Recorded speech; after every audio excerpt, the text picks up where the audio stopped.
This is not my story. That is to say, Loving Large is not my view of what happened or how I changed and evolved through my diagnosis, surgeries, and treatments. It is my mother's story, and one I think she should tell. I have chosen not to define myself through this disease and the events of these years. This is just a part of me, and my viewpoint comes as much from me as it does from my mom, who helped me get through everything. Without my mom, there is no way I could have made it through all of that. The cost of carrying both of us must have been enormous. If I didn't have her in my corner, I don't know what would have happened. This is an excerpt from my next guest's book. It's a letter from her son after a decade of caring for each other and her being his advocate. It's just emotional for me to share because I think it really gets to the point of why we're having this conversation. Patti Hall came to me because we have a bunch of mutual friends. She is a book coach. She's a ghostwriter. She just takes stories out of people. And by the way, this book, Loving Large, is her own writing. But if you've been with the show for a while, you know Shelley Paxton, you know Teo Alfaro, you know Mandy Lato. These are all people who she's taking their stories out. Now Patti's telling her story. So I asked Patti to be on the show so that we can have a conversation about what it's like to have a life, have your life change drastically, and then now find out after all that, what's next. Patti, thanks for being on the show. My goodness. If I ever have an interview opening like that again, I'll just start by wailing. Thank you for having me and for introducing the book through my son's words, which is sort of the ultimate scene stealer at the very end of my book. Is he wrote a letter to prospective agents and publishers so that they'd know his endorsement. But even I didn't know the content of the letter for years until it popped up. So I thank you for reading it in his words. I skipped a bunch, so when you pick up the book, there's a lot more that he has to say. But for me, it was just so poignant because you gave everything for years. You gave everything, and it's funny because when I get to the end of the book and in your epilogue, you say, you know what, I don't have a tip or trick or anything to share. This was just the story. Take what you want, and I'm going to figure out the rest. And I'm writing my epilogue now. Right, so you're in your epilogue now. Right. So let's take us back. Sure. I'm actually going to push you back. And by the way, you're being interviewed with a guy with A.D.D. So you have to bear with that. So take us back to the origin story for this. Why did you write the book? Tell us about the story, and then why the book was the culmination of your journey. Sure. So 11 years ago now, my then almost 16-year-old son said he had sore knees and randomly was getting headaches. And I was his hockey coach, the mother of two majorly active teenagers. And, I displaced this. I said, oh, what's the big deal? Like, come on, it's going to be okay. Have a Tylenol now and again. But it over a period of months, he got a little bit hampered physically by not being able to move, to the point where around the time just before his 16th birthday, he was like, I cannot walk up the stairs, obstinate as hell. He comes out loud and clear as a character in my book. He's a pretty firm in his own personality. And so, off to the doctor we go. He's got sore knees. I feel like an idiot. And but a couple of people had warned me, he looks kind of different. His features are different. He doesn't look like his brother. So I had this stuff in the back of my mind, pretty savvy chick. Off we go to the pediatrician's office. And within 2 or 3 weeks, we go from sore knees and an occasional headache to a 3.5 centimeter tumor, a golf ball sized tumor. And he's diagnosed with one of the rarest diseases. There are 7,000 rare diseases, but this one's sort of uber rare because gigantism, its name, only occurs in prepubescent folks. So even if he had the adult form of the disease, acromegaly, it would be rare, but it's a couple of hundred kids in the world at any given time have gigantism. So literally the disease from which giants receive their name. And this came out of sore knees. It came out of nowhere. He was a 16-year-old kid, and he was a big kid, but no one saw it coming, least of all me. And I thought I should have seen it coming. But so many people with they're walking through life, healthy kids, normal life, quote unquote normal life, everything, and then they go to the doctor, and then they had one life walking into the doctor and another life walking out. What So, right. and I Mhm. was reading that in the book, and I could barely hold it together, being a dad myself. Yeah. How did you manage to walk through all that to even get to what do we Mhm. do about this? A short story. I obviously blocked it out. I had a full blown breakdown, a major depressive episode about 6 months into it, which the readers see. But the getting through it was this simple. I had no choice because he had no choice. And I mean, I wasn't different than any other parent, Mark. I'm not special, and I'm not unique. This could be anybody's story, but I had the options of my lizard brain. I had fight, flight, or freeze. None of those were going to cut it. So fight, well, okay, but he can't. He's helpless. He's already got the tumor. It's going to make him outgrow his body. I couldn't find a doctor. We live in central Canada. We live near Toronto. I had no idea where to go for this. So fight, flight, or freeze, sure. But he can't fight, flight, or freeze. He's got the disease. He's my kid. I had one option, and that was endure. So I pictured myself tucking he and his 14-year-old brother under my arms and running like crazy, just paddling like mad. And I became whatever it was going to take to get him treatment to sustain some quality of life and hopefully extend his life, because it's a dire prognosis. Although most people don't understand, we sensationalize giants, we sensationalize men in particular for size. Well, he's 6'11" now and could continue to grow. His growth is at bay now, but there he was, 6'6" at 16 years old. We knew genetically he was going to be big, but he was quite literally going to outgrow his organs. His quality of life was already diminished. His vision was hampered. His mobility was hampered. And I did the research to see what the outcome could be. So I worked harder than I've ever worked at anything in my life to get him what he needed. And I was blind to everything else. I was in a blind rage. I was isolating myself. I would have done anything that he needed. And in fact, I did, to to the point of ignoring myself. I fell completely apart, but I only did it when no one was looking because my kids weren't going to become my parent.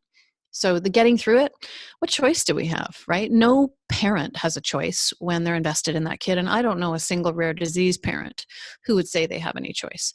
They just get on their horse and do their job. And that's what I did. You spoke about falling apart when they weren't around.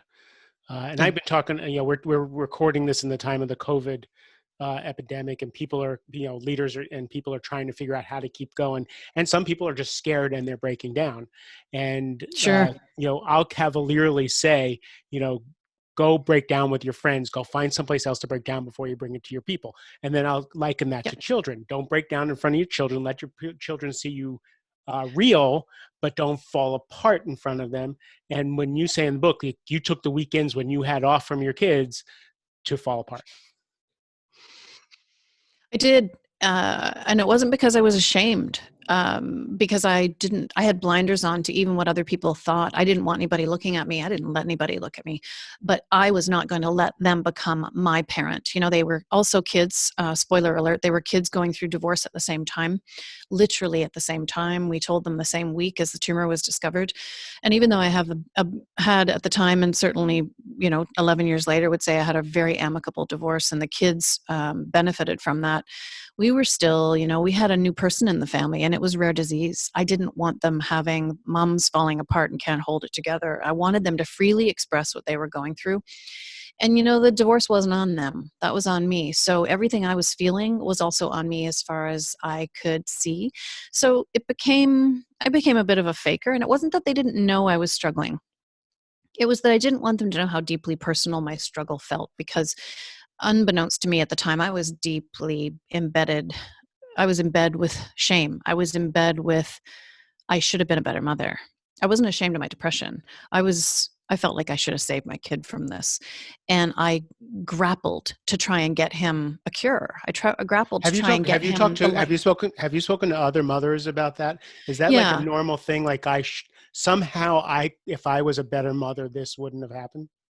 I think there's a time like that for every mother, whether your kid has asthma, cystic fibrosis, or one of 7 to 8,000 rare diseases.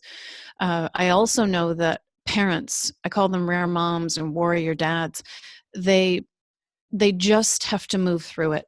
We would always take the blame if we could get our kid a higher quality of life. So I think at some point that's what parents do, period. I mean, don't we all feel a little responsible when our kid falls off the bike, even though we weren't there? We think to ourselves, my God, I should have warned him. I should have taught him better. I should have made sure he had a helmet. So some of it was that. But here was a visibly stigmatizing disease. Here was something that showed up visually. And you see the scene in the book where the doctor says to me, "Hey, like, does he look like his brother?" And I immediately realized what she's telling me. His looks have been changing before my eyes. And I thought my kid was just growing up because he looked like Aaron to me. He still looks like Aaron to me, Mm. at 6 feet 10, covered in facial hair. He still looks like him. I didn't know any different. So my own sort of stupidity was what I blamed myself for in the beginning. But later on, I blamed myself for not finding more doctors or that singular doctor in the world that might know how to get rid of the tumor completely. But I found the best doctors I could. I found the only doctors in the world. And still, that's never quite enough. And that may seem more about me than it does about the medical journey.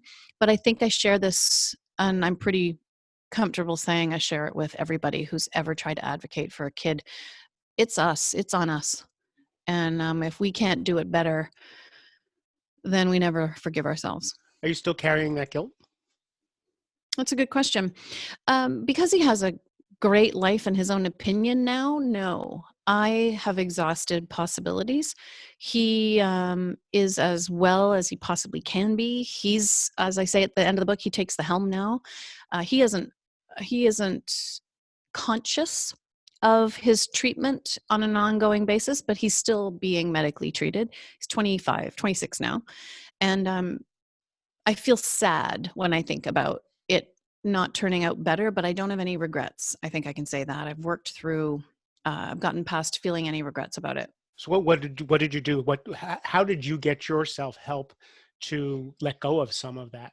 Because it could be debilitating for the rest of your life, and then Sure. you could get sick.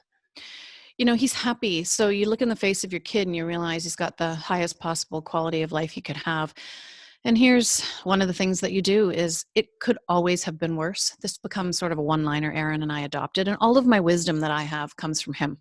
He and his brother have been what made me be okay with the way it all turned out because they don't let me ever think about things being different. They're the they keep me on the straight and narrow, let's just say. And if not, all they have to do is kind of push me around a little because they're absolutely enormous compared to me. But I did the work of watching him go on and live his life. Mm. And I somehow had to too. And I was so damn thankful he was still here. So damn thankful that he is completely physically capable, that the symptoms of the disease are arrested as much as they can be. I also knew if anything else happens to him, that I'll have my eyes on it. So, two things happen. You forgive yourself, but then you also say, hey, this isn't really over. So just stay on your toes. So I admit that some of how I've gotten past the guilt is that I never really consider it over because it You, isn't. yeah, you said there was towards the end of the book you talk about an incident in the doctor's office, with a new medication and how the PTSD just triggered all Yeah, over again. it did. Back to Google, back to research, back to what do we do, right? Yeah. So it never Yeah. really does go away. No, and I know it never will. Right now in the time of COVID, early on in COVID, we anticipated, and I had that COVID needing what it does for people, needing PPE, that supply chains around medical and pharmaceuticals were probably going to be pretty challenged. And Aaron's on not life sustaining medication. He's on tumor suppressing medication. His Mm. quality of life is dependent upon his medication. And we wondered if the supply chain was going to affect that. And I pretty quickly got on him and said, like, we have to make sure this isn't going to get affected. If you got your eyes on this, is your nurse still able to come to the house every 3 weeks? And he was like, I've got this. I've got this. I'm pretty sure he didn't. I really don't think he can do as good a job as me, but what mother does. And it triggered again, but I didn't panic this time Mm. because he's had sustained quality of life. And I haven't tasted a crisis with his health in a while. But it can come back in a moment. And that's why I wrote the book, was this every phone call, every moment can shift, can flip like a dandelion in the wind. And my life did. I Mm. went from the before to the after in a single visit to the doctor's office. And I denied any warnings. I denied my very clever hairstylist, who is, a genius in my life, Vicky, warning me that, you know what, I think maybe he's got this. I was like, come on, you see illness everywhere because your mother was sick. So those little warnings might have bought Aaron a little bit of time. I might have had a warning maybe 2 months before, but my blindness to it is exactly how disease works. Mm. Other people couldn't see it either. I was no dumber than anyone else. I was no smarter than anyone else. But I sure as hell got active when it invaded our lives, and that's what it was. It was like a grenade going off. So Aaron graduated college, Yep. and he's got what you call his big boy job. So he's employed, Yep. He's got his drives. big boy job. He's got his big boy vehicle. He's now he's thinking about buying a house. So, but he is on. He has medical maintenance, and he always will. He has a piece of remnant tumor still that's on his pituitary, that is suppressed and managed through medication. That he has a special nurse that comes every 3 weeks and gives him medication. So it's an expensive lifestyle because he Mm. is, I don't know if his doctors would say chemically dependent. I don't know the language around it, but every 3 months, he still has his blood work done. He still sees a brain surgeon every 6 months. But at the end of the book, maybe I shouldn't give it away, but at the end of the book, we got good news at about the 10-year mark. Now, we had good news because he was still alive and he had quality of life, but we got good clinical news at the 10-year mark, which I loved because it really only happened 2 years ago, and less than 2 years ago, and he turns to me and he goes, okay. And you just get an idea of the saucy minx this kid is, right? He turns to me and goes, okay, so we got good news. Now you go live your life. I'm okay. I know this isn't a cure-all, but I'm okay. Now you got to live your life. So, and that's how it's always been. My kids and I became cellmates. We're all on the same level. I stopped being mom. They stopped being kids. We met in the middle. So it's pretty blunt. Hanging out with us is a lot like it's a lot like probably like a frat house. But it's not exactly clean living with my boys, but they put it to me straight, and he put it to me straight that, okay, we got these years. It's time for you to go live your life. Nice. I have two sons, and they are uncensored when it comes to me, Yeah, which I like. So I'm an empty nester now, right? I have one son who just got engaged, and he's moving. He's moved to another city. I have another son who's going to go to Israel for a year, and he's and I'm learn and I'm busy, right? Like I have my career, I have things to do. I have my partner sure. John. I have everything going on, and I'm feeling the effects of empty nest. Now I would take that tenfold, 20-fold when your whole entire life was pushing the boulder uphill to keep your Yep. son alive. Now your Yep. son says, go live your life, right? And all of a sudden it's like, huh, now what? Yep. And he gave me some ideas. So he said, "Go live in California." As you know, I was working with Teo Alfaro at the time, and Aaron goes, "Just go." And it makes it sound this easy. And in all his bluntness, he says, like, "We're not assholes. We can keep the house up and like feed the pets." But and he was like, "Go to Ireland, right?" He's like, "What do you think's wrong with us? We're not going to let things go." I mean, I think they just wanted my house, to be honest. And they'd take it for free, no problem. But um, I said to him, "You make it sound so easy." So I just started, "Abada, abada, abada." It's, "What do you mean? Where am I going to go? What am I going to do?" And he had no prescription for me except, it doesn't matter what you go do. Go do what you would have been doing if you hadn't been living for us for the last 10 years. And I think that's the first time I realized the burden of my choice to focus on his health and raising he and his brother through those difficult years. The burden wasn't just borne by me, he was bearing it too. And this isn't a conversation we've had at length. You don't have deep conversations with your 25-year-old son over a bottle of wine, but I wish I could. But he and I skirt around this topic. We adore each other. We are on the level, trust each other completely. But I've never said to him, you know, you don't have to feel guilty about the choices that I made. I wouldn't do anything differently. And he's never said to me, I wish it hadn't been so hard. It's understood. So he gave me license to go live. But what do you do when somebody gives you a blank slate? I have no idea. You know, And that's where I am right now. people are terrified. What's the scariest thing in the world? A blank canvas. So you went to California Right. and you went to work So at here I Wolf am. Connection. Yes, that's true. And I traveled a little. I put my toe in a lot of ponds. So I amped up the amount that I was coaching. I usually write a book a year. So the first thing I did was finish Loving Large. That was in the works. I had sold the manuscript and I was finishing it. And unbeknownst to me, I was living the ending. Had I sold the manuscript and finished it any sooner, I would have missed that really cool ending. And Aaron Mm. gave me the ending. So I still thank him for that. It's like, yes, dude, I remember saying to him that day, I just got the ending of the book. He's like, oh, great. The rest of my life is in public.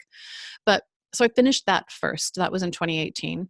Finished work with Teo Alfaro, 12 other clients, birthed a few other books. And now is really the time where I'm letting go of all of the strings. I'm selling my house and I'm releasing some of these balloons up into the air. And now it's the blank slate. My book is coming out, and I couldn't really do a lot until Loving Large hit the ground. You're committed to your book baby. And now it's out. So I have this book open in front of me saying, okay, I have all of these offers and opportunities. What next? Where to now? And so I'm going to try and write where to now by writing who I've been in the years where I was trying to separate myself from the crisis around Aaron. I'm trying to find the chapter I didn't write in that book. My chapter titles in Loving Large are all of these roles that I played: cheerleader, advocate, researcher, scrub nurse, all the things that I became for him. But I didn't become anything intentionally for me. I didn't leave myself with a map. And interestingly, and I'm sure you're going to throw this one at me because you've read the book so well, the epilogue is map maker. So I quite literally have to draw one now. I'm going to steal, by the way, I'm going to ask your Mm. permission to steal your metaphor for the map for my new book because it was so eloquent. Absolutely. I will let people read that, but it's really very, very cool. So now you're at the blank canvas, Yeah. right? So let's paint that picture, not the picture of your future, but what Okay. resources are you looking for? What are you filling your life with now to figure out what's next? Right. I'm saying qualified no's for the first time. So I think I spent some time, avoiding this by saying yes to everything, dipping my toes in some ponds. So now what I'm doing is I'm really getting curious about what do people really want from me. So not what can I do and what can't I do, because I'll always say yes. I'm an Enneagram 2 and I'm a human service provider. Like I'm always built to serve. But now I'm doing qualified no's, saying I don't think that's it.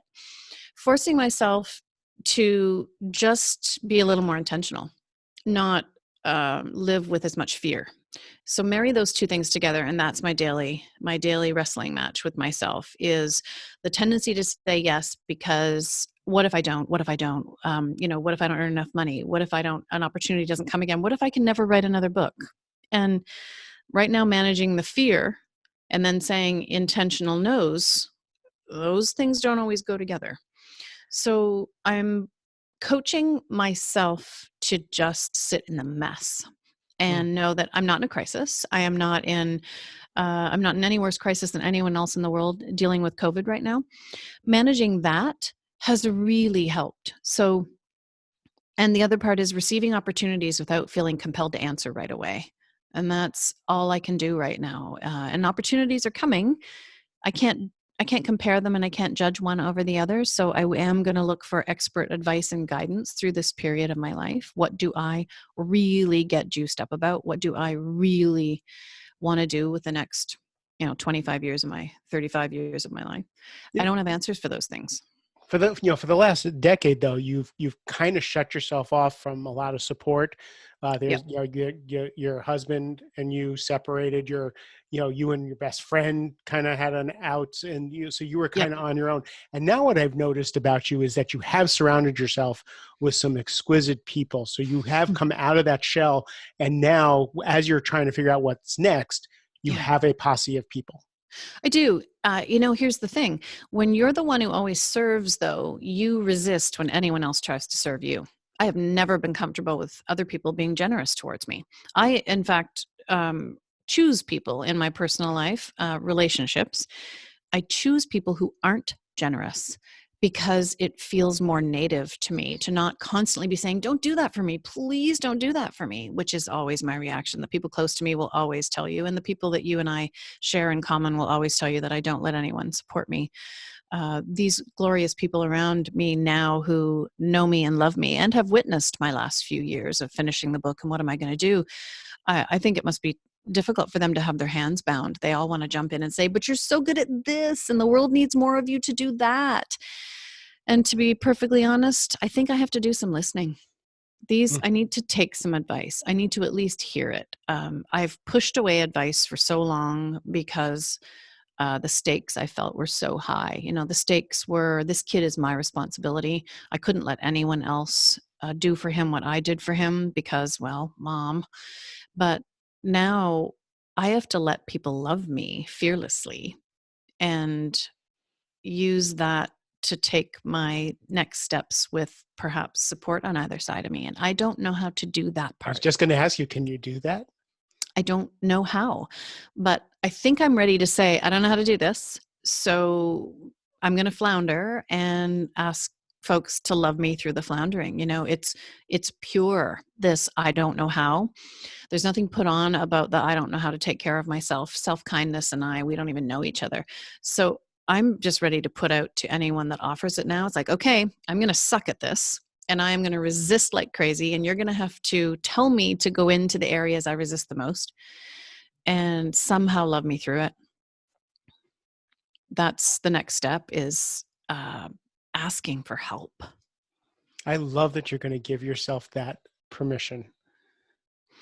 It's going to suck, Thank you. Mark. It's going to. It is. That's It's just, that's your brain. It's not going to suck. It's going to be beautiful. So how mm, can people so first of all, yeah, you're also a book coach. I am. That's something that you do for a living, and that's something you do brilliantly, and we just rattled off a bunch of names of people that you got Yep. books out of. Right. So how can people connect with you for that? So Super Cinch, PattyMHall.com, everything is on there. So right now, everything about my book, including some stealers, like there are pictures of me and my kids. You have to go to everything at PattyMHall.com. My book coaching, I'm going to be full soon, but I now waiting list people. Anybody who has the dream of a book deal, already knows what their book is. I am that person. So the way to find me is literally that, but I love hearing from people. So I totally encourage people to just drop me a note. My social media is all over the place. There's always an M in my name. M is for memoir, as someone brilliant said. But yeah, I just want people to reach out because there are a lot of different ways I can support. Cool. So I will put that all that in the show notes so people can find you. I'll put Cool. how to find the book and all Great. that so people can find you. Patty, thank you for sharing your stories. Thank you for sharing your Thank you. heart. And I love people who come on the show who don't have it all figured out. Yeah. Like who are willing to say, you know what, Mark, can I come back in 2 years or a year for chapter 2? Right? Right. Because that's where most of us are, Right. is in the writing the epilogue piece. Yeah. And, you know, I think I say, and I think this metaphor you're talking about maps is that memories are our map makers, right? When we're willing to look back and see where we've come from, they help us project forward. I'm going to have to take a little of my own medicine. And that's, I'm going to have to sit with where I've been in order to project where I'm going. Love Next it. book. Love it. So thank you again for being here. Thank you. To everybody else, thank you for your precious time and attention. If you like the show, please share it. Please comment on it. Please leave a review. And know that I love you. Have a great rest of the day.